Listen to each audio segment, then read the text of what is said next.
దేవుని నామముకు స్తోత్రములు కలుగును గాక. మరొకసారి ఉదయకాల సమయంలో రెండవ వారంలోకి మనం ప్రవేశించున్నాం. మరి ఈ సమయంలో దేవుడు తన యొక్క వాక్యము ద్వారా మనతో మాట్లాడడానికి ఆయన సిద్ధంగా ఉన్నారు. మనమందరం కూడా దయచేసి ఒక విషయం మరొకసారి జ్ఞాపకం చేస్తున్నాను. మీ సెల్ ఫోన్స్ అన్నీ కూడా దయచేసి మీరు స్విచ్ ఆఫ్ చేసుకోవాలని మనం చేస్తున్నాను. మీ మెసేజెస్ కానీ కాల్స్ కానీ రాకుండా చూసుకోండి. ఫ్లైట్ మోడ్లో పెట్టుకోండి. వాక్యం అయిపోయేంత వరకు కూడా ఎవరు కూడా మీ ఫోన్స్ రింగ్ అవ్వకుండా చూసుకోవాలని మనం చేస్తుంటున్నాను. మీ ఫోన్స్ రింగ్ అవుతే దేవుడిని అమర్యాద చేసినట్టే, అగౌరవించినట్టే. కాబట్టి ఆ విషయాన్ని గమనించి దయచేసి ఎవరు కూడా మీ సెల్ ఫోన్స్ని రింగ్ అవ్వకుండా చూసుకోవాల్సిందిగా మనం చేస్తుంటున్నాను. ఎందుకంటే మనమున్నది దేవుని సన్నిధిలో. ఎక్కడ? దేవుని మందిరంలో, దేవుని సన్నిధిలో, దేవుని సముఖంలో, దేవుని సహవాసంలో, ఆయన ఆలయంలో మనం ఉన్న మర్యాదను మనం పాటించవలసిన వారమైన ప్రతి ఒక్కరము కూడా. ఎందుకంటే ఆయన తన వాక్యాన్ని అనగా మనకు బోధించనై ఉన్నాడు కనుక అది మనం జాగ్రత్తగా వినాలి. ఎందుకనంటే అది ఎవరితోనైనా మాట్లాడవచ్చు. ఇక్కడ కూర్చున్నటువంటి ప్రతి ఒక్కరితో మాట్లాడేటువంటిది దేవుని వాక్యం ఒకటే. కాబట్టి ఆ విషయాన్ని గమనించాలని మరొకసారి మీకు అందరికీ నేను తెలియజేస్తూ ఉంటున్నాను. సో సభ లేక సంఘ మర్యాదను మనము పాటిస్తూ ఈ నూతన సంవత్సరంలో ఇతరులకు మనం మాదిరిగా, సూచనగా, ఒక వెలుగుగా ఉండాలని మీకు నేను మనవి చేస్తూ ఉంటున్నాను. పోయిన వారంలో మనం చూసిన ఒక క్రొత్త అంశంతో దేవుడు మన మధ్యలోకి వచ్చినాడు. ఆమేన్, హల్లెలూయా.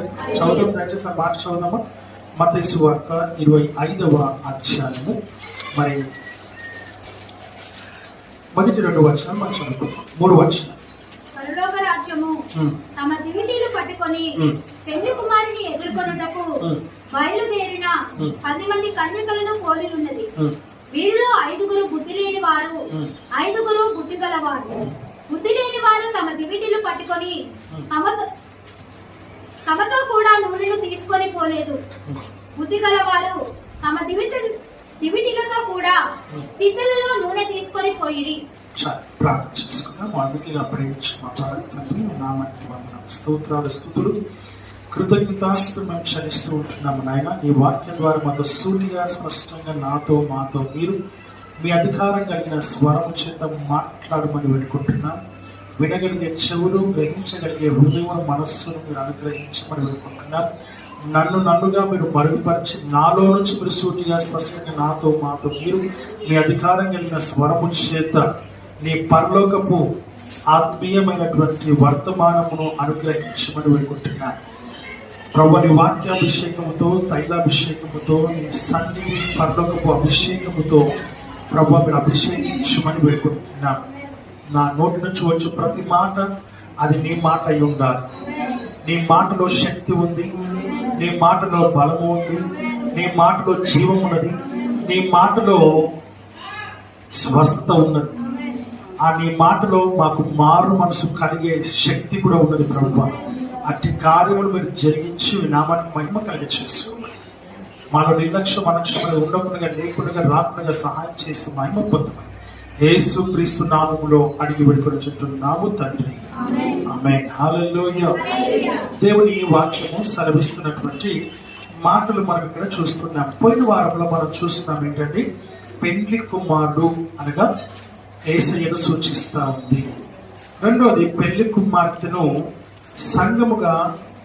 పెళ్లి కుమార్తె సంఘముగా కన్యకలు సూచించబడుతూ ఉన్నారు. తర్వాత ప్రేమ దేవుని సంఘమును స్థిరపరచడానికి దేవుడు తన సేవకులను ఏర్పాటు చేసినట్టుగా మనకు సూచిస్తూ ఉంది. సో ఈ 10 మంది కన్యకలు, ఈ 10 మంది 10 మందిలో 5 బుద్ధి గలవారు, 5 బుద్ధి లేనటువంటి వారు. ఇలాగన అక్కడ మనకు వాక్యము సెలవిస్తున్న మాట మనం చూస్తూ ఉంటున్నాం. ఇంకా అక్కడి వరకు మనం వెళ్ళలేదు. ఇక్కడ వాక్యం ఏం సెలవిస్తుంది అంటే సంఘమును దేవుడు మొదటిగా సిద్ధపరుస్తూ ఉన్నాడు. ఆయన పెళ్లి కుమారుడుగాను, కన్యకలు మరి సంఘముగాను కన్యకు ప్రేమ దేవుళ్ళరా అలాగనే సేవకులను సంఘమును సిద్ధపరిచే వారుగాను ఉండాలని దేవుడు ఏర్పాటు చేసినట్టుగా దేవుని వాక్యము ద్వారా మనం ఇక్కడ గమనిస్తూ ఉంటూ ఉన్నాం. హల్లెలూయా, హల్లెలూయా. కాబట్టి ఆ రీతిగా ప్రేమ దేవుని బిడ్డలారా వాక్యము స్పష్టంగా మనకు తెలియజేస్తూ ఉన్నటువంటి విషయాన్ని మనం ఇక్కడ గమనిస్తూ ఉంటూ ఉన్నాం. దేవుడు స్పష్టంగా క్లియర్గా తన సేవకులను కొంతమంది స్వార్థికులు గాను, కొంతమంది కాపరులు గాను, కొంతమంది అపోస్తులు గాను, ఇంకొంతమందిని ఆయన పరిచారకులు గాను ఆయన ఏర్పాటు చేసుకొని, శిష్యులుగా ఏర్పాటు చేసుకొని ఆయన రకరకాలుగా సంఘాన్ని ఏం చేస్తున్నాడు, సంఘం అనే వధువును, వధువు అనే సంఘమును ఆయన సిద్ధము చేస్తున్నట్టుగా దేవుని వాక్యము ద్వారా మనం చూస్తూ ఉంటూ ఉన్నాం. ఆ సంఘంలో, ఆ శరీరంలో నీవు ఒక అవయవ భాగమై ఉన్నావు. ఏ అవయవమై ఉన్నావో నీకు తెలీదు, నీవు తెలుసుకోవాలి. నీవు తెలుసుకొని ఆ రీతిగా కన్నైతే నీవు చూడడానికి, ఆ ఏది చూడాలో అది చూడడానికి నువ్వు ఏర్పాటు చేయబడినావు. నువ్వు చెవివైతే వినాలి, ఏది వినాలో అది వినడానికి నువ్వు సిద్ధపడాలి. వాక్యం సెలవిస్తుంది, నువ్వు నోటి మాటవైతే ఆ నోటి మాట నువ్వు ఎలా రావాలో, ఎలా మాట్లాడాలో దానికి నువ్వు సిద్ధపడి ఉండాలని దేవుని వాక్యము ద్వారా మనం ఇక్కడ గమనిస్తూ ఉంటూ ఉన్నాం. హల్లెలూయా. అంటే ప్రేమ దేవుని బిడ్డలారా, నీవు ఏ అవయవమై ఉన్నావో ఆ అవయవము కరెక్ట్ గా దేవుని సన్నిధిలో నిజముగా నువ్వు వాడబడుతూ ఉన్నటువంటి స్థితిలో ఉన్నావా? నువ్వు ఒకవేళ నువ్వు వాడబడలేని స్థితిలో ఉన్నట్లయితే, మన దినాన నాకు నా వెహికల్ లాక్ ఖరాబ్ అయింది. 4 days దాన్ని తీయాల. సరే అది చేయించిన తర్వాత అది ఆన్ చేసి స్టార్ట్ చేస్తే స్టార్ట్ అవ్వాలి. కారణం ఏంటంటే 4 దినాలు దాన్ని నడపకపోయేసరికల్లా బ్యాటరీ ఏమైంది, డౌన్ అయిపోయింది. మన జీవితాల్లో కూడా సేమ్ అంతే.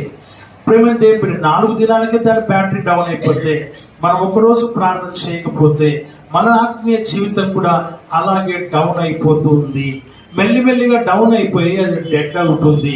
డెడ్ అయిపోవడం అంటే దాని అర్థం మృతమైనటువంటి స్థితిలోకి నువ్వు చేరుకుంటున్నావని దేవుని వాక్యము ద్వారా మనం ఇక్కడ గమనిస్తూ ఉంటూ ఉన్నాం. కాబట్టి వాక్యం సెలవిస్తున్న మాట ఏంటిదనంటే, నీవు ఎల్లప్పుడూ ఛార్జింగ్ లో ఉండాలి, అనగా ఎల్లప్పుడూ మెలకువ కలిగి ఉండాలి, ఎల్లప్పుడూ దేవుని సన్నిధిలో సిద్ధపాటు కలిగి ఉండాలి. శరీరము బలహీనమే, ఆత్మ ఎల్లప్పుడూ సిద్ధమని దేవుని వాక్యం సెలవిస్తా ఉంది. ఆ ఆత్మను కలిగి నీవు నడిపించబడాలి. హల్లెలూయా. ఆ ఆత్మ ఎల్లప్పుడూ ఏం కలిగి ఉండాలి, సిద్ధ మనసు కలిగి ఉండాలి. ఏం కలిగి ఉండాలి, సిద్ధ మనస్సు కలిగి ఉండాలి. ఎల్లప్పుడూ సిద్ధమే. నువ్వు ఆ విషయాన్ని గమనించాలని దేవుని వాక్యము ద్వారా మనం ఇక్కడ చూస్తూ ఉంటూ ఉన్నాం. నీ మనస్సు ఇక్కడ కూర్చున్నాం, నీ మనస్సు ఏ రీతిగా పరిగెడుతుందో నాకు తెలియదు, ఎక్కడికి పరిగెడుతుందో నాకు తెలియదు. నీ హృదయం ఏం ఆలోచిస్తుందో నాకు తెలియదు, నీ హృదయంలో ఎన్ని ఆలోచనలు నాకు తెలియదు. వాక్యం ఏమంటుంది, నరుని హృదయంలో ఆలోచనలు అనేకములు, తుదకు ఆఖరికి యెహోవా యొక్క తీర్మానమే, ఆయన ప్రణాళికనే, ఆయన చిత్తమే నెరవేర్చబడుతుంది. అందుకే భక్తుడు అంటున్నాడు, దేవా నీ చిత్తము నెరవేర్చుట నాకు సంతోషము. 40వ కీర్తన 8వ వచనం. ఒకసారి దేవుని యొక్క వాక్యము మనం చదువుదాం. ఎంత చక్కటి మాటలు దేవుడు మనతో మాట్లాడుతున్నాడు. నా దేవా నీ చిత్తము నెరవేర్చుట ఆమేన్. హల్లెలూయా. దేవా నీ చిత్తము, ఏ చిత్తము, దేవుని చిత్తము, దేవుని ఆలోచన, దేవుని తలంపు. నువ్వు దేవుని ఆలోచన, దేవుని తలంపును కలిగి ఉంటే, దేవుని యొక్క ఉద్దేశమును కలిగి ఉంటే, దేవుని యొక్క ప్రణాళికను కలిగి ఉంటే, దేవుని సన్నిధిలో సిద్ధమైన మనస్సును కలిగి ఉంటే దావీదు అంటున్నాడు, అయ్యా నీ సన్నిధికి నేను ఇదిగో నా ప్రార్థనను తీసుకొని వచ్చాను. ఉదయకాలముననే పెందలకడనే ఇదిగో తెల్లవారుజాముననే నీ సన్నిధికి నేను నా ప్రార్థన తీసుకొని వచ్చి ఉన్నాను. దయచేసి నా ప్రార్థన అంగీకరించమని దావీదు దేవుణ్ణి అడుగుతూ ఉంటూ ఉన్నాడు. ఈ రోజున నీవైనా నేనైనా మనమైనా దేవుని సన్నిధికి నీ ప్రార్థనలు తీసుకొని రావాలని వాక్యము ద్వారా మనం చూస్తూ ఉంటున్నాం. కారణం ఏంటంటే దేవుడు దానిని సువాసనగా నైవేద్యముగా దానిని ఆయన ఆగ్రహించువాడని వాక్యము ద్వారా మనం చూస్తూ ఉంటున్నాం. అలాంటి ప్రార్థనను దేవుడు ఇష్టపడవాడమని చూస్తూ ఉంటూ ఉన్నాం. నీ జీవితంలో ప్రేమ దేవుని బిడ్డలారా, దేవుని కార్యాలు జరగాలి, దేవుని అద్భుతాలు జరగాలి. పోయిన వారంలో మనం చూస్తున్నాం ప్రేమ దేవుని బిడ్డలారా, మన జీవితంలో అద్భుతాలు జరగాలని మనం చూస్తున్నాం, కానీ మనమే ఒక అద్భుతముగా మారాలని మనం ఆలోచన చేయట్లేదు. మనమే ఒక సూచనగా మారాలన్నటువంటి ఆలోచన మనలో కలగట్లేదు. మనమే ఒక సూచక క్రియగా ఉండాలని మనం ఆలోచన చేయట్లేదు. వాక్యం సెలవిస్తుంది, మన జీవితాల్లో కార్యాలు జరగడం కాదు, నీవే ఒక కార్యమై ఉన్నావని, నీవే ఒక కార్యంగా మారాలని వాక్యం ద్వారా మనం హెచ్చరికను మనం పొందుకుంటున్నాం. మనుషులు నిన్ను చూసినప్పుడు, లోకం నిన్ను చూసినప్పుడు, ఇతర యొక్క వ్యక్తులు నిన్ను చూసినప్పుడు, నీ స్నేహితులు నిన్ను చూసినప్పుడు, నీ తోటి వారు నిన్ను చూసినప్పుడు, నీ గృహం దగ్గర, నీ ఇంటి దగ్గర చూసిన వారు, నీ పని దగ్గర, నీ ఆఫీస్ దగ్గర నిన్ను చూసినటువంటి వారు ప్రేమ దేవుని ఒక సూచనగా, ఒక వెలుగుగా, ఒక మాదిరిగా, ఒక అద్భుతముగా కనబడాలి. ఆ అద్భుతము నీ జీవితంలో ప్రేమ దేవుని కదా ఎల్లప్పుడూ కలిగి ఉండాలని వాక్యము ద్వారా మనం చూస్తూ ఉంటూ ఉన్నాం. హల్లెలూయా. అయ్యా నా జీవితంలో ఈ కార్యం చేయి, అయ్యా నాకు నా జీవితంలో, అయ్యా నా కుటుంబంలో ఈ పరిస్థితి ఉంది, ఈ సమస్య ఉంది. కాదు ప్రేమ దేవుని బిడ్డ, ఆ సమస్యను జయించే శక్తిని నాకు దయచేయమని దేవుణ్ణి అడగాలి. ఆ సమస్యను అధిగమించే బలం నాకు దయచేయమని దేవుణ్ణి అడగాలి. కురిగిపోయే జీవితము కాదు నీది. వాక్యం సెలవిస్తున్న మాట, కష్టమో నష్టమో ఇరుకో ఇబ్బందో శ్రమనో ఏదైనా నీ జీవితంలో జరిగినప్పుడు దాని గురించి నువ్వు ఆలోచించాల్సింది ఏంటంటే దాన్ని ఎలా తీసివేసుకోవాలనో, లేకపోతే దాన్ని ఎలా పోగొట్టుకోవాలనో, లేకపోతే అది ఎలా తొలగించబడాలనో, అది నా ఎదురు నుంచి ఎలా పోవాలనో, లేకపోతే దాని నుంచి విడుదల కలగ చేయమనో, దాని నుంచి నాకు విమోచన కలగ చేయమనో, ఈ కట్ట నుంచి బంధకం నుంచి నాకు విడుదల కలగ చేయమని కాదు దేవుని దగ్గర నువ్వు ప్రార్థన చేయాల్సింది. ఆ కట్లను, లేకపోతే ఆ సమస్యను, లేకపోతే ఆ శ్రమను, లేకపోతే నీ జీవితంలో జరుగుతున్నటువంటి వ్యతిరేకమైనటువంటి వాటన్నిటి విషయమై దేవుని దగ్గర చేయాల్సిన పని అన్నప్పుడు ఏంటంటే, అయ్యా నీ శక్తి నాకు కావాలి, అయ్యా నీ బలము నాకు కావాలి, అయ్యా నీ యొక్క విశ్వాసము నాకు కావాలి, అయ్యా నీకు ఆత్మీయమైనటువంటి నిష్ఠుడగా నాకు కావాలని దేవుని నువ్వు అడగాలి. ఆమేన్. హల్లెలూయా. ఏమడగాలి? దాన్ని అధిగమించేటువంటి ఆ బలమును, శక్తిని నాకు దయచేయమని దేవుని నువ్వు అడగాలి. అంతేగాని ఇది నా ఇద్దరు నుంచి తీసివేయి, ఇది నా ఇద్దరు నుంచి పోగొట్టు, ఇది నాకు విడుదల కలిగ చేయి, నన్ను విమోచించు అనేది కాదు దేవుడు నువ్వు అడగాల్సింది. నీవే ఒక అద్భుతం అయి ఉన్నావన్న సంగతిని జ్ఞాపకం చేసుకో. నీవే ఒక సూచక క్రియ అయి ఉన్నావన్న సంగతిని జ్ఞాపకం చేసుకో. వాక్యం అంటుంది, ఎవరు దేవుని స్తుతిస్తారు? నీవు నేనే దేవుని స్తుతించువారమై ఉన్నాం. కీర్తన గ్రంథంలో అంటాడు ఆయన, ఇదిగో నీ కార్యములు నిన్ను స్తుతించుచున్నవి అని అంటాడు ఆయన. హల్లెలూయా. ఏమంటాడండి? అయ్యా నీ కార్యములు నిన్ను స్తుతించుచున్నవి. ఏంటి ఆ కార్యాలు అంటే నీవు నేనే. ఆమేన్. హల్లెలూయా. నీవు నేనే ఆ కార్యమై ఉన్నావు.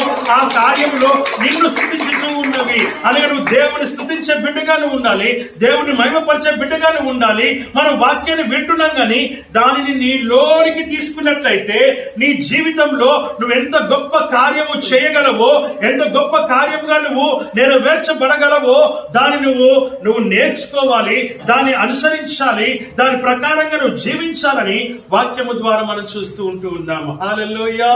హల్లెలూయా. దేవుడిని సిద్ధపరచాలని ప్రయత్నం చేస్తూ ఉంటే అయ్యా అయ్యా అయ్యా అని మనం ఇంకా అక్కడే ఉన్నాం. పాలు తాగే స్థితిలోనే ఉన్నాం. నువ్వు పాలు తాగే స్థితిలో నుంచి ఎక్కడికి రావాలి? మాంసము తినే స్థితికి, అనగా బలమైన ఆహారమును తీసుకునే స్థితికి నీవు వచ్చి ఉండాలని వాక్యము ద్వారా మనం చూస్తూ ఉంటూ ఉన్నాం. అందుకని ఇక్కడ వాక్యం సెలవిస్తుంది, దేవుడు సంఘాన్ని సిద్ధపరచడం గల కారణం ఏంటంటే ఇంకా సిద్ధపాటు నీలో కలగలేదు గనుక, ఇంకా సిద్ధంగా నువ్వు కాలేదు గనుక దేవుడిని సిద్ధపరుస్తూ ఉన్నాడు. కనుక నువ్వు సిద్ధపాటులోనికి నువ్వు రావాలని సేవకుడిని సిద్ధపరుస్తుంటే దానికి తగ్గట్టుగా నువ్వు దేవుని మౌల్డ్ కావాలని, సరి చేయబడాలని దేవుని వాక్యము ద్వారా మనము గమనిస్తూ ఉంటూ ఉన్నాం. హల్లెలూయా.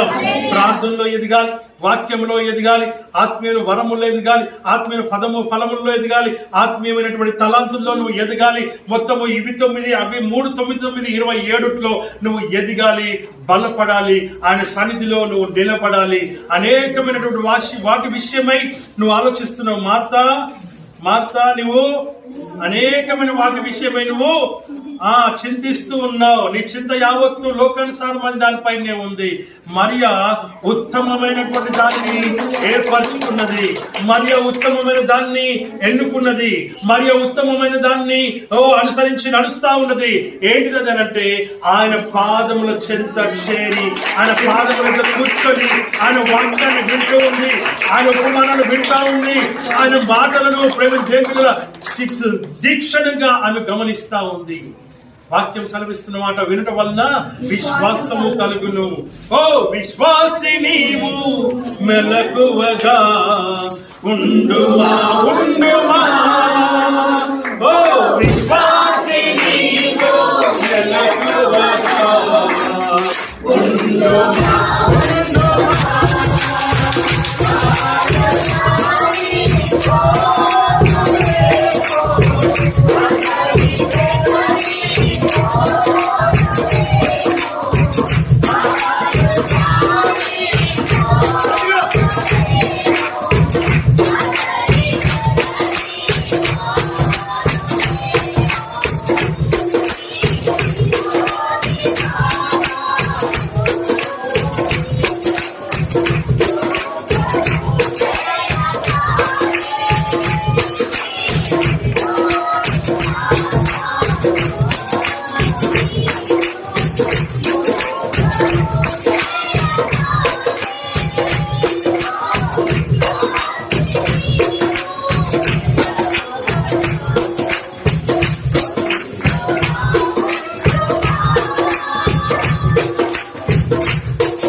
విశ్వాసి నీవు మెలకువగా ఉండు. మెలకువగా ఉండంటే సిద్ధము కలిగి ఉండు. ఎప్పుడో ఆయన స్వరము తెలియదు, ఎప్పుడో ఆయన రాకడా తెలియదు, ఎప్పుడో ఆయన కడపుర స్వరము తెలియదు. ఆమేన్, హల్లెలూయా. అది ఊదిన వెంటనే ఆ కడపుర స్వరం వినగలిగే చెవులను కలిగి ఉండాలి. ఆ కడపుర స్వరము వినబడగానే నువ్వు ఎత్తబడే స్థితిలో నువ్వు ఉండాలి. ఆ ఎత్తబడే గుంపులోను ఉండాలి, ఎత్తబడే సంఘములోను ఉండాలి. ఎత్తబడే వధువు అనే పెళ్లి కుమార్తె యొక్క సంఘములో అవయవంగాను ఏర్పరచబడి ఉండాలి. దేవుని వాక్యము సెలవిస్తున్న మాటలు మనం ఇక్కడ చూస్తూ ఉంటున్నాం. నీ విశ్వాసం జాగ్రత్త. ఆమేన్, హల్లెలూయా. ఏం జాగ్రత్త? నీ నమ్మకము జాగ్రత్త, నీ నిరీక్షణ జాగ్రత్త, నీ రక్షణ వస్త్రము జాగ్రత్త, నీ యొక్క మారు మనసు జాగ్రత్త, నీ బాప్తిసము కదా పోయిన వారంలో మనం చూస్తున్నాం. ఆమేన్, హల్లెలూయా, హల్లెలూయా. జాగ్రత్త. ఏ స్నానం అది? పోయిన వారంలో మనం చూసినాం కదా. దేవుని వాక్యం సెలవిస్తున్న మాట మనం చూస్తున్నాం. ఆ చక్కటి మాటలు ప్రేమ దేవుని బిడ్డలారా, దేవుడు మనతో మాట్లాడినటువంటి మాట అని అంటున్నాడు. నీ జీవితంలో నీవే స్థితిలో ఉన్నావో దానిని జాగ్రత్త కలిగి కాపాడుకునే స్థితిలో నువ్వు ఉండాలి. దొంగ ఎప్పుడు వస్తాడో తెలియదు, ఎలా దోచుకుంటాడో తెలియదు, ఏం దోచుకుంటాడో తెలియదు. ఆమేన్, హల్లెలూయా. దొంగతనమును, హత్యకును, నాశనమునకును వాడు వచ్చేవాడు, దానికే వస్తాడు. కాబట్టి వాడెప్పుడు వస్తాడో కూడా మనకు తెలియదు. హల్లెలూయా, హల్లెలూయా. ఒక్కడు మాత్రం తెలిసిందంటే వాడు చీకట్లోనే వస్తాడు, ఎవరు లేనప్పుడే వస్తాడు. దేవుని వాక్యము సెలవిస్తున్నటువంటి మాట, నా ప్రేమైనటువంటి వార్త, ఆ రీతిగా నువ్వు సిద్ధపాటు కలిగి ఉండాలని, సిద్ధము కలిగి ఉండాలని వాక్యము ద్వారా మనం చూస్తున్నాం. ఆయన సంఘమును సిద్ధం చేస్తూ ఉన్నాడు, నువ్వు సిద్ధపడాలని వాక్యం ద్వారా చూస్తున్నాం. దేవుడు నిన్ను ఆయన చక్కగా నిన్ను అలంకరించాలని ప్రయత్నం చేస్తూ ఉన్నాడు. వేటి ద్వారా అలంకరిస్తున్నాడు? 9 వరాలు, 9 ఫలాలు, 9 తలాంతులు. ఆమేన్. హల్లెలూయా, హల్లెలూయా. ఆయన ఆభరణాలు 27. ఇవి కాక ఇంకా ఉన్నాయి. వాటితో కూడా దేవుడు నిన్ను అలంకరించనై ఉన్నాడు. ఆమేన్. హల్లెలూయా. కెంపులతోను, వజ్రాలతోను, వైడూర్యాలతోను, ఆమేన్, హిమముతోను, ఆమేన్, హల్లెలూయా, వెలుగుతోను, ఇంకా రకరకాల అన్నిటి వాటితో దేవుడు నిన్ను అలంకరించనై ఉన్నాడు. ఆ అలంకారంతో నువ్వు దేవుని యొక్క ప్రక్కన కూర్చునే అర్హత, యోగ్యతను నువ్వు పొందుకోవాలి. నువ్వు ఆ విషయాన్ని గమనించాలని వధువును, పెళ్లి కుమార్తెను ఎంత చక్కగా తయారు చేస్తారు ఆ పెళ్లి దినాలు. హల్లెలూయా. పెళ్లి కుమార్తెను ఎంత చక్కగా తయారు చేస్తారు. పెళ్లి కుమారుడు వచ్చి కూర్చుంటాడు, పెళ్లి కుమార్తె వెళ్ళగి వచ్చింది. హల్లెలూయా. దాన్ని బట్టి మనం అర్థం చేసుకోవాలి ఆమెను ఎంతగా అలంకరిస్తున్నారు. నిన్ను అలంకరించడానికే ఆయన ఆలస్యము చేస్తూ ఉన్నాడు. ఆ ఆలస్యాన్ని నువ్వు నిర్లక్ష్యముగా తీసుకోకు. ఆ ఆలస్యమును నువ్వు అలక్ష్యంగా తీసుకోకు. ఆ ఆలస్యమును నువ్వు ఇంకా రావట్లేదు కదా అని చెప్పి నిద్రావస్థలో నువ్వు ఉండకు. వాక్యం సెలవిస్తున్న మాట మనం చూస్తున్నాం. ఈ 10 మంది కన్యకలు ఏమేమి తీసుకొని వెళ్తున్నారు? మొదటిగా దివిటీలు, రెండవది నూనె, మూడవది ఏంటిది? సిద్ధలు కదా. ఆ మాట చదువుదాం దయచేసి. 4వ వచనం చదవాలని మనం 3వ వచనము 4వ వచనం చదివితే 4వ వచనం చదవనము. బుద్ధిగలవారు తమ దివిటీలతో కూడా సిద్ధలలో నూనెను తీసుకొని పోయిరి. చాలు. ఇక్కడ 3 విషయాలు మనకు కనబడుతూ ఉన్నాయి. మొదటిగా దివిటీలు మనకు కనబడుతూ ఉన్నాయి. రెండోదిగా నూనె మనకు కనబడతా ఉంది. మూడోదిగా ఏంటిది? సిద్ధలు మనకి ఇక్కడ కనబడుతూ ఉన్నాయి. మొదటిది మనము గమనిద్దాం. మొదటిది ఏంటిది? దివిటీలు. ఏంటిది? మొదటిది దివిటీలు. ప్రేమ దేవుని సంగమా, దేవుడు సూటిగా మనతో మాట్లాడుతున్న విషయం ఏంటంటే ఒక విశ్వాసి ఎలా ఉండాలి అనే దానికి ఇక్కడ సూచనగా దేవుడు మనతో మాట్లాడుతూ ఉన్నాడు. ఏంటిదేనంటే దివిటీలు అని మనం చూస్తూ ఉన్నాం. అనగా ఆ దీపాలుగా మనం గమనిస్తాం. మనకు అర్థమయ్యే విధంగా దివిటీలు అంటే దీపాలు. ఆ దివిటీలను మనము కలిగిన వారమై ఉండాలి. హల్లెలూయా. దివిటీల లాగా మనం ఉండాలి. దివిటీలకు ఉన్నటువంటి ఆ అర్థం ఏంటిది?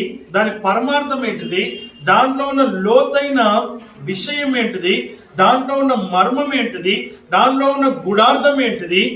దేవుడు నీతో మాట్లాడుతూ ఉన్నాడు. ఆమేన్. హల్లెలూయా, హల్లెలూయా. మొదటిగా దివిటీలను మనం చూద్దాం. దివిటీలు అనగానే నా ప్రియమైనటువంటి బిడ్డ వాక్యం సెలవిస్తా ఉన్నటువంటి మాట మనం చూస్తున్నాం. దాంట్లో దివిటికి, ఆ దీపంకి ఏముంటుంది? ఒక వత్తి ఉంటుంది కదా. ఆ వత్తిని మనం వెలిగిస్తాం. అది నూనె ఎంతసేపు ఉంటే అంతసేపు వెలుగుతుంది. అనగా ఇది సమయానికి సాదృశ్యం. దేనికి సాదృశ్యం అండి? దేనికి సాదృశ్యం? ఇది దివిటి సమయానికి సాదృశ్యము. అనగా నీ సమయము దేవుని సన్నిధిలో ఉండాలి. ఎక్కడ ఉండాలి? నీ సమయము దేవుని సన్నిధిలో ఉండాలి. నీ సమయము దేవునికి అంకితము చేయాలి. నీ సమయాన్ని దేనికి ఎంతెంత నువ్వు వెచ్చిస్తున్నావో ఒకసారి ఒక దినాన, లేకపోతే ఈ దినమే ఇంటికి వెళ్ళినాక ఒక బుక్ తీసుకో, పెన్ తీసుకో. ఉదయకాలం నుంచి రాత్రి 12 గంటల నుంచి, లేక ఉదయం 6 గంటల నుంచి నీవు లేచిన దగ్గర నుంచి మొదలుపెట్టు. నువ్వు ఎంత సమయం దేనికి ఎంత వెచ్చిస్తున్నావు ఇప్పటి వరకు ఇంటికి వెళ్ళిన తర్వాత. లేకపోతే నిన్నటి దినాన్ని తీసుకునేసి నిన్న ఉదయకాలం 6 గంటల నుంచి సాయంత్రం 6 గంటల వరకు, సాయంత్రం 6 గంటల నుంచి ఉదయము మరలా 6 గంటల వరకు నువ్వు 24 గంటలు నీ సమయము దేనికి వెచ్చించినావు. ఇంటికి వెళ్ళి ఒక్కసారి నీ సమయాన్ని విడదీసి నీ సమయాన్ని రాయి. ఏమేం చేసినావు? ఉదయకాలం లేచినప్పుడు ఏం చేసినావు? ఎంతంత సమయం దేనికి నువ్వు నీ యొక్క సమయాన్ని వెచ్చించినావో నీవు రాసుకున్నట్లయితే నీకు అర్థమవుతుంది నీ సమయాన్ని దేనికి నువ్వు ఎలాగా ఉపయోగించినావని. సమయం అనేది చాలా ప్రాముఖ్యమైనటువంటిది. సమయం అనేది చాలా ఇంపార్టెంట్ అని వాక్యము సెలవిస్తా ఉంది. హల్లెలూయా, హల్లెలూయా. వాక్యం సమయం అనేది ఎంత ప్రాముఖ్యమో మనకు తెలియదు. ఆమేన్, హల్లెలూయా, హల్లెలూయా.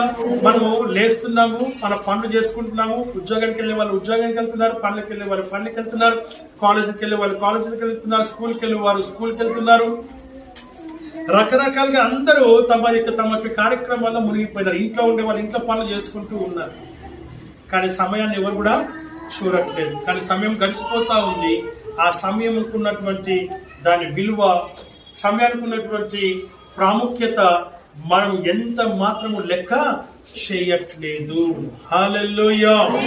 ఆ సమయాన్ని మనం ఎంత వృధా పరుస్తున్నామో మనకు తెలియదు. ఆమేన్, హల్లెలూయా, హల్లెలూయా. వాక్యము సెలవిస్తున్నటువంటి మాట. కొంతమంది అయితే చాలా లీజర్ గా ఎంత చక్కగా తమ ఫోన్లను తమ టీవీల ముందర లేక ఇంకా వేరే ముచ్చట్ల విషయంలోనూ వాటిలో తమ సమయాన్ని మొత్తము వృధా పరుచుకుంటూ ఉన్నారు. ఆ సమయం ఉన్నటువంటి విలువను దేవుడు 24 గంటల టైం నీకు ఎందుకు ఇచ్చాడు, దేనికి ఇచ్చాడు అని ఒకసారి గమనిస్తే దాన్ని నువ్వు ఎంత మాత్రం గ్రహింపు లేకుండా నువ్వు జీవిస్తున్నావు కనుకనే దాని ప్రాముఖ్యతను ఎరగకుండా నువ్వు ఉన్నావు. వాక్యం అంటుంది, ప్రసంగి రాసినటువంటి గ్రంథంలో ప్రతి దానికి సమయము కలదు. ఏమంటున్నా అక్కడైనా? ప్రతి దాని సూర్యుని క్రింద జరుగు ప్రతిదానికి సమయం ఉందని వాక్యం చెప్తుంది. అనగా ఆ సమయాన్ని దేనికి ఉపయోగించాలో నువ్వు దానికే ఉపయోగించాలి. కానీ మనం ఏం చేస్తున్నాం? ఆ సమయాన్ని వృధా పరుస్తూ ఉంటూ ఉన్నాం. గనుకనే ఈ రోజున నీ జీవితంలో వాక్యము సెలవిస్తున్నటువంటి మాటను మనం ఇక్కడ గమనించి మనం చూస్తున్నాం. నీ సమయము ఎంత వృధాగా ఖర్చు చేస్తున్నావో, ఎంత వృధాగా, ఎంత ఎలా చెప్పాలంటే చాలా భయంకరమైన పరిస్థితుల్లో, అంటే లెక్కలేని తనముతో నీ సమయాన్ని పాడు చేసుకుంటూ ఉన్నావు. ఈ సమయాన్ని ఇంకొక మాట దేవుడు దాన్ని మనము ఇంకొక బ్రాకెట్ లోకి మనం వెళ్ళిపోదాం. ఏంటిదనంటే మన ఆయుష్. సమయము ఈక్వల్ టు ఆయుష్. అనగా వాక్యం ఏమంటుంది? 91 కీర్తన 10వ వచనం. త్వరగా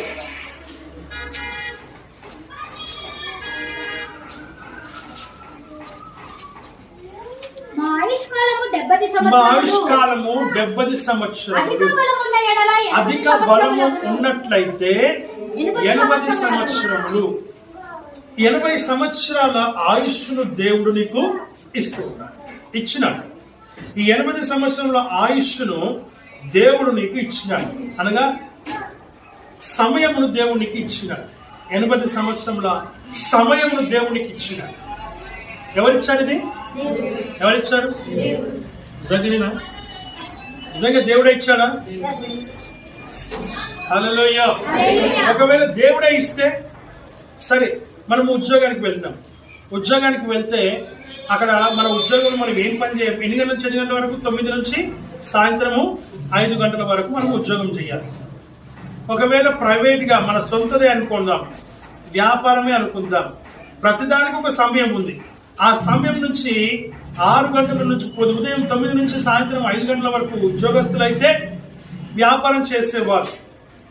ఉదయము 10 గంటల నుంచి సాయంత్రము 7 గంటల వరకు లేదా 8 గంటల వరకు అలాగే వ్యాపారం చేసుకునే వాళ్ళు ఉన్నారు. ప్రేమ దేని బిడ్డలారా, సొంతగా పని చేసుకునే వాళ్ళు అయితే ఆ వాళ్ళు కూడా సేమ్ ఉదయం 9 గంటల నుంచి సాయంత్రము 5 గంటల వరకు లేదా 10 గంటల నుంచి సాయంత్రం 5 గంటల వరకు వారు పని చేస్తూ ఉన్నారు. అనగా వారి సమయాన్ని బట్టి వారు పని చేస్తూ ఉన్నారు. ఈ పని చేయడం వలన మనకేమొస్తుంది అని అంటే డబ్బులు వస్తున్నాయి, జీతాలు వస్తూ ఉన్నాయి. తద్వారా మనం ఏం చేస్తున్నామంటే మన కుటుంబానికి, మన గృహానికి, భార్య, పిల్లలకు, బిడ్డలకు ఏమి కావాలో అవన్నీ కూడా ఆ ఇంటి యజమాని సమకూరుస్తూ ఉన్నారు. ఆ ఇంటి యజమానురాలు సమకూర్చుకుంటూ ఉంది. ఆ పిల్లలు అలాగున సద్వినియోగం చేసుకుంటూ ఉన్నారు. దేవుని వాక్యము సెలవిస్తా ఉంది. అనగా ఈ సమయంలో నువ్వు పనిచేస్తే ఆ సమయం బట్టి నీకు నెలసరి జీతము వస్తుంది. కొంతమందికి డైలీ వేజెస్ కాబట్టి డైలీ వేజెస్ మనకు వస్తూ ఉంటాయి. కొంతమందికి వారానికి కాబట్టి వారానికి వస్తూ ఉంటాయి. వాటిని చాలా జాగ్రత్తగా మనము సద్వినియోగం చేసుకుంటాం. ప్లానింగ్ ప్రకారంగా మనం చేస్తూ ఉన్నాం. ప్లానింగ్ ఎవరిలో అయితే ఉండదో ఆ ప్లానింగ్ ని పోగొట్టుకున్నట్లయితే, అనగా ప్లానింగ్ లేకుండా ప్రవర్తించినట్లయితే, ప్లానింగ్ లేకుండా నువ్వు ఖర్చు చేస్తున్నట్లయితే ఆ డబ్బుకి విలువ ఉండదు. ఒకటి. రెండోది, మనము అప్పుల పాలు అవుతాము. మూడోది, జీవితం మీద విరక్తి కలుగుతుంది. నాలుగోది, చనిపోవాలనే ఆలోచన తలంపు సాతానుకు పుట్టిస్తాడు. ఈ విషయాన్ని మనం ఇక్కడ జ్ఞాపకం చేసుకోవాలి. కూర్చున్న నీ జీవితంలో, ఇక్కడ కూర్చున్న నీవు, నీ ఆలోచన, నీ తలంపులు ఏమై ఉన్నావో నాకు తెలియదు, కానీ నీ దేవునికి తెలుసు. నీకు మాత్రమే తెలుసు. ఆ విషయాన్ని నువ్వు గ్రహించాలని వాక్యము ద్వారా మనం ఇక్కడ గమనిస్తూ ఉంటున్నాం. అనగా ప్రతిదీ కూడా ఒక ప్రణాళిక ప్రకారంగా నువ్వు వెళ్ళవలసిన దానివై ఉన్నావు, వెళ్ళవలసిన వాడవై ఉన్నావు అని వాక్యం చెబుతూ ఉంది. అనగా ఉద్యోగానికి వెళ్ళి నెలకు నువ్వు జీతం తీసుకుంటున్నావు. అలాగనే ఇక్కడ ఆయుష్ కూడా ప్రేమ దేవునికి ఇచ్చినాడు. అనగా ఎవరికైతే నువ్వు పనిచేస్తున్నావో, ఏ కంపెనీకి అయితే పని చేస్తున్నావో, ఏ ఫ్యాక్టరీకి అయితే పని చేస్తూ ఉన్నావో, నువ్వు ఎక్కడైతే ఉద్యోగం చేస్తూ ఉన్నావో, లేక ఎక్కడైతే ఏ కాలేజ్ స్కూల్లో నువ్వు చదువుకుంటూ ఉన్నావో, నువ్వు ఎక్కడైతే వ్యాపారం చేస్తూ ఉన్నావో, దానికి నువ్వు కిరాయి కట్టాలా, దానికి నువ్వు పగిడి కట్టాలా.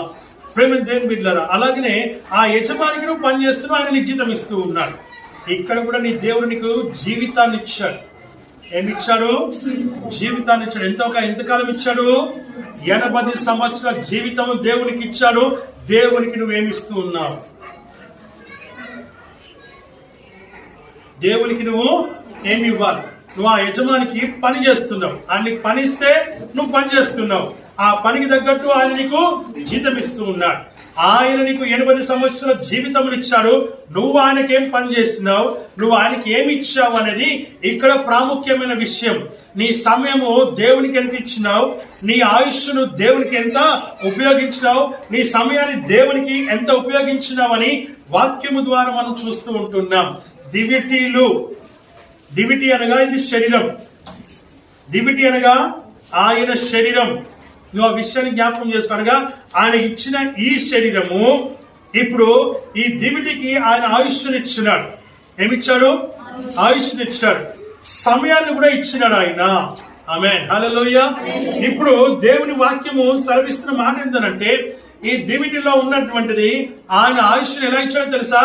నీలో ఉన్న ఆత్మ అనగా ఆ వత్తి ఏదైతే ఉందో అది దేవుని ఆత్మ అయి ఉన్నది. అది వెలుగుతూ ఉన్నది. అది వెలిగినంత కాలమే ఈ దివిటి పనిచేస్తుంది. ఇది వెలిగినంత అది ఆరిపోయిందంటే ఈ దివిటి ఎందుకు కూడా పనికి రాదు అన్న సంగతిని నీవు జ్ఞాపకం చేసుకోవాలని వాక్యం ద్వారా మనం ఇక్కడ గమనిస్తూ ఉంటూ ఉన్నాం. హల్లెలూయా, హల్లెలూయా. ఈ దివిటి పని చేయాలంటే దేవుని ఆత్మనిలో ఉండాలి. ఆ ఆత్మనిలో ఉన్నది కాబట్టి ఆ సమయము క్యాల్కులేట్ అవుతుంది. ఆ సమయము ఆయుష్గా మారింది. ఆ ఆయుష్ను దేవుడు నీకు ఇచ్చినాడు అన్న సంగతిని నీవు గ్రహించాలి. హల్లెలూయా, హల్లెలూయా. నా ప్రియమైనటువంటి దేవుని పుట్టిన వాక్యం సెలవిస్తున్న మాట కూడా చూస్తున్నాం. నీ దివిటి, నీ దీపము, భక్తులు అంటారు, నా దీపము యేసయ్యా నీవు వెలిగించినావు, తుని గాలిలో నైనా జడివానలో నైనా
హల్లెలూయా హల్లెలూయా. ఆయన దీపము ఈ లోకములో దీపముగా నిన్ను వెలిగించిన ఒక దివిటినిచ్చాడు. శరీరం అనే దివిటినిచ్చాడు, ఆత్మ అనే దీపం ఇచ్చాడు. ఆమేన్ హల్లెలూయా. ఆయుష్ కూడా ఇచ్చాడు, సమయాన్ని కూడా ఇచ్చాడు. ఇంతకాలం నువ్వు వెలగాలి అని. ఆమేన్ హల్లెలూయా. ఇంతకాలం నువ్వు వెలగాలని, ఇంతకాలం ఈ లోకంలో నువ్వు ఉండాలని ఆయన నిర్ణయించాడు. ఆ నిర్ణయం ఎంతో నీకు నాకు తెలియదు. అందుకే భక్తుడైనటువంటి దావీదు గారు అడుగుతూ ఉన్నారు, ఏమని? అయ్యా, నా దినముల పరిమాణం ఎంతో నాకు తెలుపు, నా ఆయుష్ ఎంతో నాకు తెలుపు. చెప్పు. కీర్తనలు 39వ అధ్యాయం 3వ వచనం. నా గుండె నాలో మండుచుండెను, నేను ధ్యానించుచుండగా మంట పుట్టెను. అప్పుడు నేను ఈ మాట నోరార పలికితిని, అప్పుడు నా నోరార ఈ మాట నేను పలికితిని. యెహోవా, నా అంతము ఎట్లుండునది, నా దినముల ప్రమాణము ఎంతైనది నాకు తెలుపుము. నా ఆయువు ఎంత అల్పమైనదో నేను తెలుసుకొని కోరుచున్నాను. నా దినముల పరిమాణము నీవు పెద్దగా చేసి ఉన్నావు. నీ సన్నిధిని నా ఆయుష్కాలము లేనట్టే ఉన్నది. ఎంత స్థిరుడైనను ప్రతి వాడు కేవలం వట్టి ఊపిరి వలె ఉన్నాడు. మనుషులు వట్టి నీడ వంటి వారై తిరుగులాడుదురు. వారు తొందరపాటు గాలికే కదా, వారు ధనము కూర్చుకొందురు గాని అది ఎవరికి చేజిక్కును వారికి. ఆమేన్ హల్లెలూయా హల్లెలూయా. ఇందులో చాలా విషయాలు మనకు కనబడతా ఉన్నాయి. ప్రేమ ఆయువు ఎంతో మనకు తెలియదు. మన దినముల పరిమాణము దేవుడు ఏం చేశాడంట? పెద్దలతో చేశాడు అన్నమాట. నీ సన్నిధిని ఆయన నా ఆయుష్కాలము లేనట్టే ఉన్నది. ఏంటి దాని అర్థం? లేనట్టే ఉన్నది. మన చుట్టాలు, మన బంధువులు, మన తల్లిదండ్రులు, మన తాతలు, అమ్మమ్మలు, నాన్నమ్మలు చనిపోయినారు. పెద్దవారు వాళ్ళు మనకు నిజంగా జ్ఞాపకం ఉన్నారు. రోజు మనం జ్ఞాపకం చేసుకుంటున్నాం. రోజు మనం జ్ఞాపకం చేసుకుంటాం. హల్లెలూయా. మన తల్లిదండ్రులను మాత్రం మనం జ్ఞాపకం చేసుకుంటాం. మన తల్లిదండ్రులు వాళ్ళ తల్లిదండ్రులు మాత్రమే జ్ఞాపకం చేసుకుంటాం. తాత ఎప్పుడు చనిపోయి మనకేం తెలుస్తుంది? ఆ తాతది మనం ఎందుకు చేసుకుంటాం సంవత్సరం? ఆ నాన్నమ్మదో అమ్మమ్మదో మనం ఎందుకు చేసుకుంటాం? అలా బిడ్డ చేసుకుంటుంది, అలా కొడుకు చేసుకుంటాడు. అంతే, అంతవరకే. నీదైనా నాదైనా కూడా అంతే.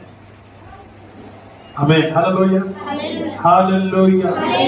వాక్యము సెలవిస్తున్న మాటలు మనం చూస్తున్నాం. మరువబడతాం. ఆయుష్కాలం లేనట్టే ఉంది. ఆయుష్కాలం ఏముందట? లేనట్టే ఉండదు. మనం జ్ఞాపకంలోని కూడా మనము రాము. నా విషయాన్ని గమనించాలని దేవుని వాక్యము సెలవిస్తాం. హల్లెలూయా. హల్లెలూయా. అందుకే భక్తుడు అడుగుతున్నాడు, అయ్యా నా అంతము ఎట్లున్నది? నా దినముల ప్రమాణము ఎంతైనది నాకు తెలుపు. నా ఆయువు ఎంత అల్పమైనదో నేను తెలుసుకోవడం కోరుచున్నాను. ఆయన ఎంత గొప్పదో అంటే ఎంత అల్పమైనదో నాకు తెలుపు. కొంతమంది చనిపోతే ఎవ్వరు రారు అంటే ఎవ్వరు ఉండరు కాబట్టి ఎవరు రారు. అంతే నేను చెప్పాను. మీరు వేరే దిక్కుగా పోదు, ఎవరు రారు. కారణం ఏంటంటే ఎవరు లేరు కాబట్టి ఎవరు లేరు. ఎవరో పాపం తెలిసిన వాళ్ళు ఎవరో వస్తారు, ఏదో సమాధి చేస్తారు, అయిపోయింది. ఇంకొంతమంది వందల మంది, వేల మంది, లక్షల మంది సంఖ్యలో ఆ యొక్క శవాన్ని తీసుకొని వెళ్ళి సమాధి చేస్తారు. ఇద్దరు ఒకే దగ్గరికి వెళ్ళారు. ఒకరేమో ఏమీ లేకుండా వెళ్ళినారు, ఇంకొరేమో వేల మందితో వెళ్ళినారు. కానీ వెళ్ళిన వీడు ఎలాగైతే మరవబడ్డాడో వాడు అలాగే మరవబడ్డాడు. అంతే. ఆ రోజు మాటకే వేల మంది వచ్చారు. అలా చెప్పి ప్రతి సంవత్సరం వాళ్ళు చేస్తూ ఉన్నారా? ప్రతి సంవత్సరం జ్ఞాపకం చేసుకుంటూ ఉన్నారా? మనము మరవబడిన వారు మన సంగతిని జ్ఞాపకం చేసుకోవాలి. ఎంత అల్పమైన వారు, ఎంత లేనట్టుగా మనం ఉన్నాము. అందుకే దావీదు అంటున్నాడు ఇక్కడ, ఎంత అల్పమైనదో నాకు తెలిసి. అంత గొప్ప దావీదు గారు ఆయన చనిపోతే కూడా ఆమె హల్లెలూయా మరవబడ్డాడు. అంతే. పరిశుద్ధ గ్రంథంలో వ్రాయబడ్డాడు కాబట్టి మనం ఏదో జ్ఞాపకం చేసుకుంటున్నాం. అంతే. ఆమె హల్లెలూయా. వాక్యం సెలవిస్తున్నటువంటి మాట మనం చూస్తూ ఉంటున్నాం. మన దేశ ప్రధానులు ఎంతోమంది ప్రెసిడెంట్స్ ఎంతోమంది చనిపోయారు. వాటిని మనము ఏం చేస్తున్నాం? జ్ఞాపకం చేసుకుంటున్నామా అంటే చేసుకోవట్లేదు. దేవుడు వాక్యం సెలవిస్తున్న మాటలు మనం ఇక్కడ చూస్తూ ఉంటున్నాం. అంత అల్పమైనది మన ఆయుష్. సో దాన్ని బట్టి, దానిని చూసుకొని ఈ లోకంలో నువ్వు మిడిసిపడద్దు, గర్వించొద్దు, లేకపోతే అతిశయించొద్దు, గర్వించొద్దు అని దేవుడు వాక్యం సెలవిస్తుంది. నీకు ఇచ్చినటువంటి ఆయుష్ ఏదైతే ఉందో, నీకు ఇచ్చిన సమయం ఏదైతే ఉందో చాలా విలువైంది. ఆ సమయము నువ్వు దేవునికి ఎంత ఇచ్చినావు అనేది ఇక్కడ ప్రామాణికము. ఏంటిది ప్రామాణికం? ఏంటిది? నీ ఆయుష్ దేవునికి నువ్వు ఎంత వెచ్చించినావు, నీ సమయాన్ని దేవుని సన్నిధిలో నువ్వు ఎంత వెచ్చించినావు. మనం ఒక ఉద్యోగం చేస్తాం. ఆ ఉద్యోగం నువ్వు చేసేంత వరకు ఆ ఉద్యోగస్తులు, చుట్టూ ఉన్నటువంటి వారు మనల్ని ఎంతో మర్యాదగా, గౌరవంగా, ఒకవేళ ఉన్నతమైన స్థితిలో ఉన్నట్లయితే మనల్ని అందరూ గౌరవిస్తారు, అందరూ మర్యాద చేస్తారు. ఒక్కసారి రిటైర్ అయ్యి చూడు, రిటైర్ అయ్యి చూడు ఎలా ఉంటుంది. వాడు చేశారు అందరా. రిటైర్ అయిపోయాక ఏమవుతుంది? రిటైర్ అయినాక ఫంక్షన్ చేస్తాం, అందరూ వస్తారు, బొకేలు ఇస్తారు, అమౌంట్లు ఇస్తారు, అవి ఇస్తారు, ఇవి గిఫ్ట్లు ఇస్తారు, పోతారు మొత్తం.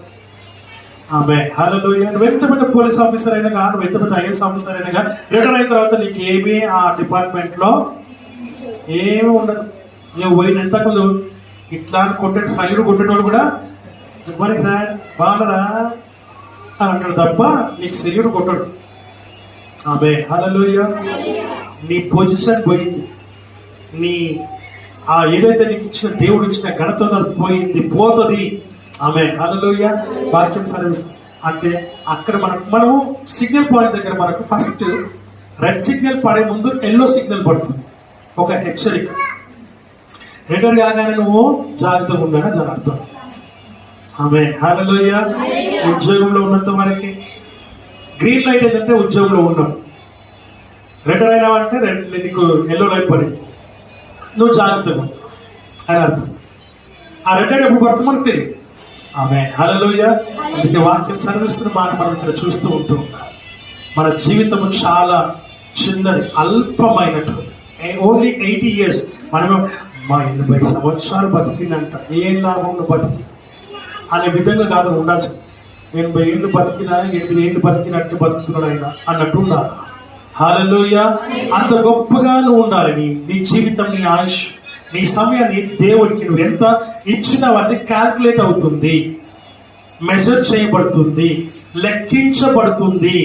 24 గంటల్లో దేవుడికి నువ్వు ఇచ్చిన సమయం ఎంత నీవు లెక్కించబడతావన్న సంగతిని నువ్వు గ్రహించాలని వాక్యం ద్వారా మనం ఇక్కడ చూస్తున్నాం. నీ దీపం వెలుగుతుందా? ఆరిపోయిందా? ఆమేన్, హల్లెలూయా. ప్రభు యేసుని పూజించేదం, అనుదినము గణపరచేదం, కీర్తనలు పాడి చప్పట్లు కొట్టి, కీర్తనలు చప్పట్లు కొట్టి సంతోషముగా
హల్లెలూయా. ఆరిపోయిన దివిటీలు వెలగాలి. ఆమేన్, హల్లెలూయా. ఆరిపోయినట్టుగానే ఉండకూడదు. ఆరిపోయిన దివిటీలు ఆరిపోయినట్టుగా ఉండకూడదు. మొదటిది సమయం, దివిటీలు అంటే సమయం. రెండవది ఆయుష్. మూడవది ఆరిపోయిన దివిటీలు వెలిగించబడాలి. చాలా మంది మనం క్రైస్తవులుగా ఉన్నాం. లోకంలో క్రైస్తవులు చాలా మంది ఉన్నారు. నికోదేము లాంటి వాళ్ళు చాలా మంది ఉన్నారు. కొంతమంది అయితే వాంటెడ్లీ ఎక్కడ ఉద్యోగం పోతుందనే భయం, లేక ఉద్యోగం రాదు అనే భయం, క్రైస్తవుని పేరు పెట్టుకొని ఒక మంచి పొజిషన్లో ఉన్నటువంటి బిడ్డలు మనం ఎక్కడైనా చూస్తున్నామా? గవర్నమెంట్ జాబ్స్లో చూడం. ఆయన పేరు సాంబయ్యనో, ఎల్లయ్యనో, మల్లయ్యనో. ఆమె హల్లెలూయా. సరే సర్టిఫికెట్స్ మార్చలేరు, కనీసం గుడికైనా వెళ్ళాలా? అలా కూడా వెళ్ళరు. ఎందుకంటే ఎక్కడ వెళ్తే ఎక్కడ ఉద్యోగం పోతున్న భయం. అలాంటి వాడు నువ్వు క్రైస్తవులుగా ఉండడానికి అర్హుడివే కాదు. ఒక విశ్వాసం, అసలు విశ్వాసమే లేకపోతే నేను నీ విశ్వాసం ఎక్కడికి పిలుస్తాం? నేను పిలవలేదు. ఒక క్రైస్తవ కుటుంబంలో మనం పుట్టి క్రైస్తవ పేరు పెట్టుకోలేని స్థితిలో మనం ఉన్నామనంటే ఎంత ఘోరాతి ఘోరమైన విషయం. నీ ఎలిజిబుల్ ఏంటో తెలుసా? దేవుడికి ఇచ్చిన ఆయుష్, దేవుడిచ్చిన సమయం, దేవుడిచ్చినటువంటి విలువ, దేవుడిచ్చినటువంటి అర్హత ఏదైతే ఉందో ఆ అర్హత మీదనే నువ్వు సంపాదించాలి. That is what you have to do.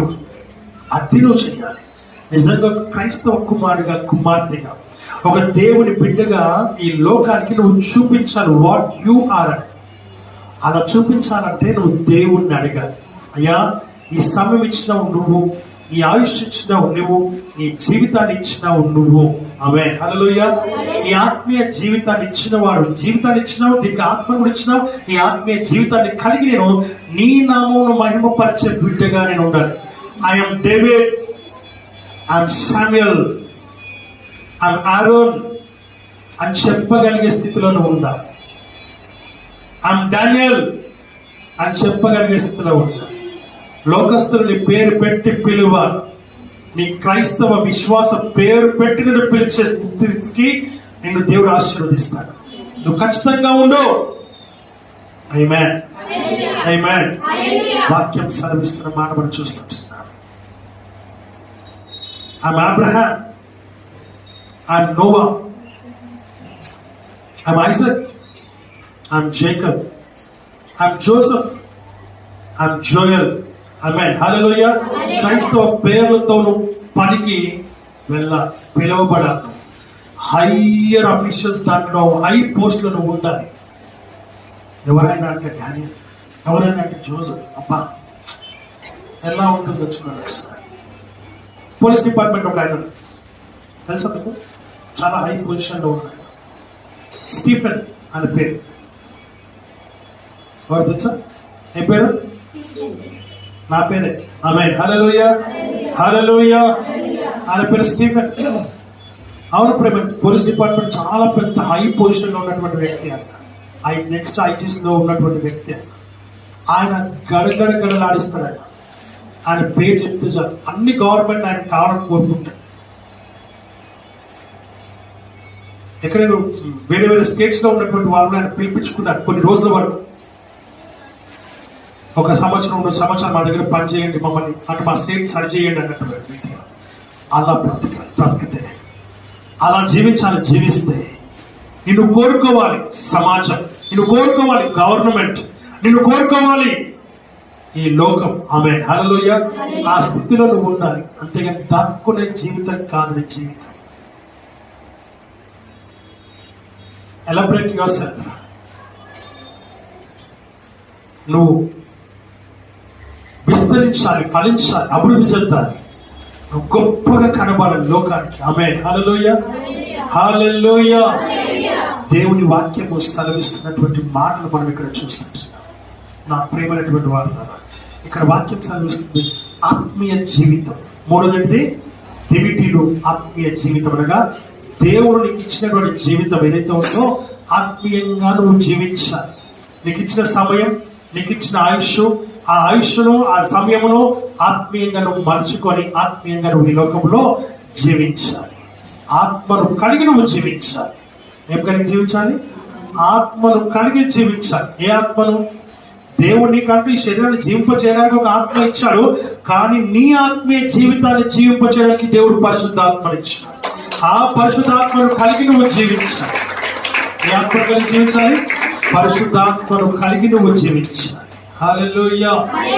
నిరంతరం నీతోనే జీవించాలనే ఆశలన్నిలా బ్రతికించుచున్నది. నీతోనే జీవించాలనే ఆశలన్నిలా బ్రతికించుచున్నది.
హల్లెలూయా హల్లెలూయా. నిరంతరమైన సన్నిధిలో నువ్వు జీవము కలిగి ఉండాలి. ఏ జీవం కలిగి ఉండాలి? ఆయన పరిశుద్ధాత్మ జీవితమును కలిగి నువ్వు జీవించాలి, నిరంతరము జీవించాలి. చీకటిలో నుంచి దేవుడిని వెలుగులోనికి తీసుకొని వచ్చాడు. ఈ లోకానికి నువ్వు ఏమై ఉన్నావు? ఇంకేమై ఉన్నావు? ఇంకా సూచన, అద్భుతం, మహత్కార్యం, సూచక క్రియ, నువ్వే ఒక క్రియ అయి ఉన్నావు అన్న సంగతిని జ్ఞాపకం చేసుకోవాలి. You are the light of this world. అనా మన వెలుగులోనికి అనేకులు రావాలి. నీ వెలుగులోనికి అనేకులు రావాలి. ఎలా వస్తారు? హౌ? ఫర్ ఎగ్జాంపుల్, మన ఫ్యామిలీలో ఎవరున్నప్పుడు మనని అనుకుందాం కాసేపు, మనకు అసలు వాల్యూ ఉంది కానీ అనుకుందాం కాసేపు బయట దేశానికి వెళ్తున్నాడు. ఈ ఆస్ట్రేలియాను ఇంకెక్కడికో వెళ్తున్నాడు కాసేపు. వెళ్తూ ఉన్నప్పుడు అప్పటిదాకా మనకు ఎక్కలేదు, అప్పటిదాకా ఉన్న వాల్యూ ఇప్పుడు ఏమైపోతుంది? ఇంకొంచెం పెరుగుతుంది. ఒకవేళ మనము బయట దేశం బయట దేశాలు అంత వేస్ట్ ఉండేది, మళ్ళీ అందరూ పరిగెత్తుకొని వస్తున్నారు, బయట దేశం పోతుంది. ఇక్కడనే ఒక మంచి ఉద్యోగం వచ్చింది మనకి, గవర్నమెంట్లోనే, లేకపోతే ఇంత మంచి పొజిషన్, చక్కటి ఉద్యోగం, ఐటీ కంపెనీలో నువ్వు ఏంటి మేనేజర్, ఇంకా ఇంకా ఓవర్ ఏమంటారు, డైరెక్టర్ అనుకుందాం కాస్త. మనకు పోస్ట్ వచ్చింది అనుకుందాం, ఎక్కడ లేని ప్రేమ, ఎక్కడ లేని ఇష్టం, ఎక్కడ లేని మనల్ని పొగిడే వాళ్ళని చూడాలి, మనల్ని కాదన్న వాళ్ళు సైతం మన దగ్గరికి వచ్చి మనం ఇట్లా అని మనం అట్లా అనేందుకు అలా కూతురికి జాబ్ కావాలి, అలా కొడుకుకి జాబ్ కావాలి, వాళ్ళకి మీతో ఉంటే వాళ్ళకి వాల్యూ పెరుగుతుంది. ఆమేన్. హల్లెలూయా హల్లెలూయా. దేవుని వాక్యం సర్వీస్తుంది. ఒక హై పొజిషన్కి వెళ్ళిపోగానే నిన్ను ఎంత పొగుడతారో, నిన్ను ఎంత విలువిస్తారో, ఎంతగా నిన్ను ప్రేమ దేర్పిండారా, ఆ గౌరవ మర్యాదల్ని చూపిస్తారు. ఎందుకు ఈ మాట అంటే, అలాంటి ఆత్మీయ జీవితాన్ని నువ్వు కలిగి ఉండాలి లోకంలో. దేవుడు అందుకు నేను ఏర్పాటు చేసుకున్నాడు. ఆమె హల్లెలూయా, హల్లెలూయా. వాక్యం సెలవిస్తున్న మాట ఎలా వస్తుందంటే అలా వస్తుంది. ఆయన పరిశుద్ధాత్మ కార్యము అంత గొప్పగా నీకు దీవిస్తుంది. ఆయన పరిశుద్ధాత్మ కార్యము అంత గొప్పగా, అంత అద్భుతంగా నీకు పైకి తీసుకుని నువ్వే ఒక అద్భుతమై ఉండాలని ఈ నూతన సంవత్సరంలో వాక్యం మీతో సూటిగా మాట్లాడుతూ. ఆమేన్, హల్లెలూయా, హల్లెలూయా. మనం ఎలా ఉండాలి? సజీవమైన రాళ్ళు దేవుని సాక్షాలు, సజీవమైన రాళ్ళు దేవుని సాక్షాలు, ప్రత్యేకమైన జనముగా దేవుని సాక్షాలుగా, ప్రత్యేకమైన జనముగా దేవుని సాక్షాలుగా. హల్లెలూయా, హల్లెలూయా,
హల్లెలూయా, హల్లెలూయా, హల్లెలూయా. వాక్యము సెలవిస్తున్న మాట మనం చూస్తున్నాం.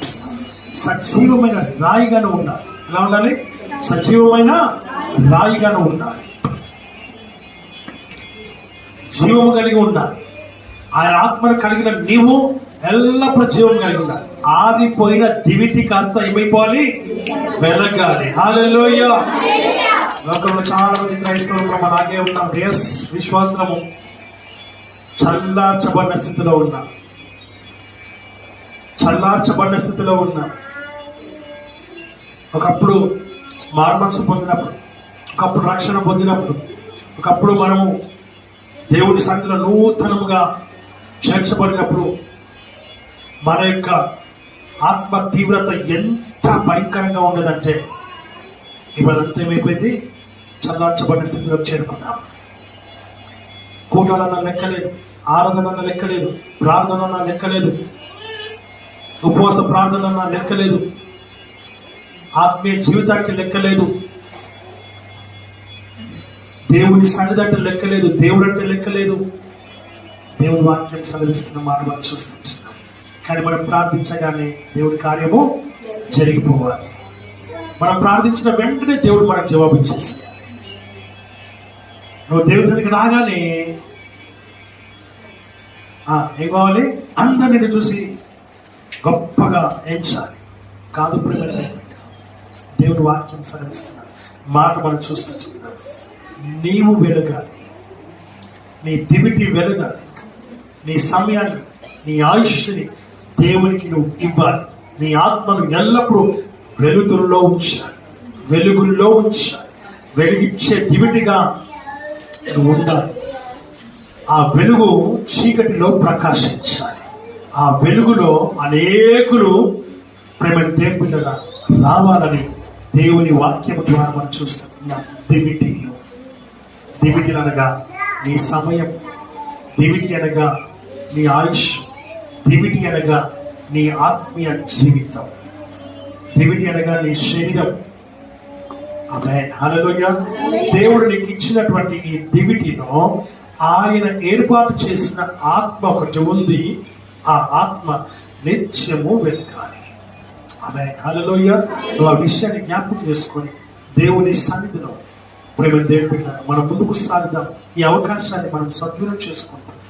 దేవుని సన్నిధిలో నిర్లక్ష్యంగా అలక్ష్యంగా ఒకవేళ ఇప్పటి వరకు ఉండినట్లయితే ఈ నూతన సంవత్సరంలో దేవుని కొరకు వెలుగుతూ దేవుని నామని మహిమపరుస్తూ అనేకులు నా వెలుగులోకి తీసుకుని వస్తాం. అట్లా దేవుడికి వాక్యం ఆశీర్వదించి దీవించుగాక.